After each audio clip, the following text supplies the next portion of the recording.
Hello, I'm Scott from WartimeNI, and I'm in Carrickfergus. The coastal County Antrim town is steeped in history, from the landings of King William III at the famous castle to the activation of the US Rangers, and much more.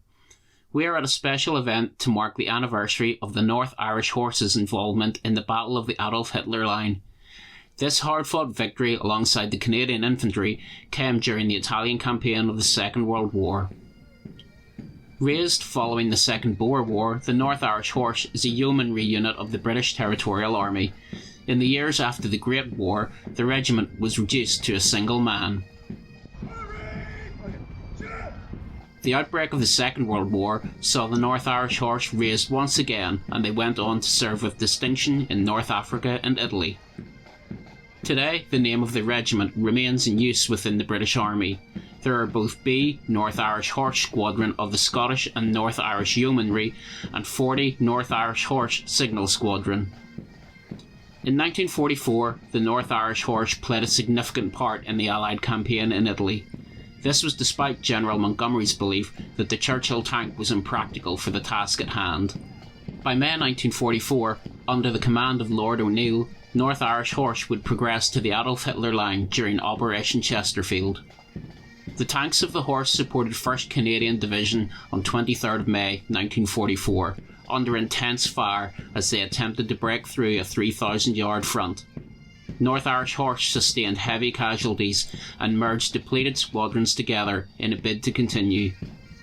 During the battle, one of the Churchill tanks fell into a ravine, crashing onto its turret before rolling back onto its tracks. The shaken crew were unhurt and showed great courage, determination and skill, and not to mention the strengths of the Churchill as they climbed the almost vertical ravine walls to rejoin the battle. Major Griffiths was noted for his great display of heroism during the Battle of the Adolf Hitler Line. He would later receive a bar to his military cross, the only officer of the regiment to do so.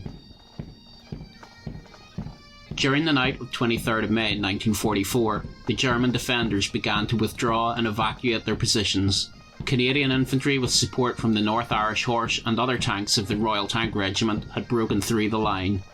The Allied advance through Italy continued. Despite Montgomery's misgivings, the Churchill tanks were integral in this success. However, a total of 36 officers and soldiers of the North Irish Horse died during the fighting on 23rd of May 1944. The Horse lost around 60% of its strength, including 25 tanks and a further 32 members of the regiment injured. So grateful for the support was the Canadian Infantry, they asked the North Irish Horse to wear the maple leaf insignia. Among those officers in the Horse was a Donegal-born man, Lieutenant Pat Reid. He would later emigrate to Canada and chair the committee that would select the maple leaf as the central feature on the design of a new Canadian flag. The 23rd of May would later become the North Irish Horse's Regimental Day, a time to commemorate the bloodiest day in the regiment's history.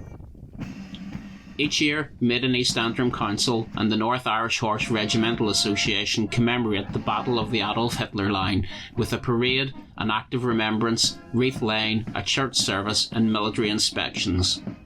The breaking of the Hitler Line was a hugely significant moment in the Allied campaign. The successes and losses sustained by the North Irish Horse continue to be remembered today.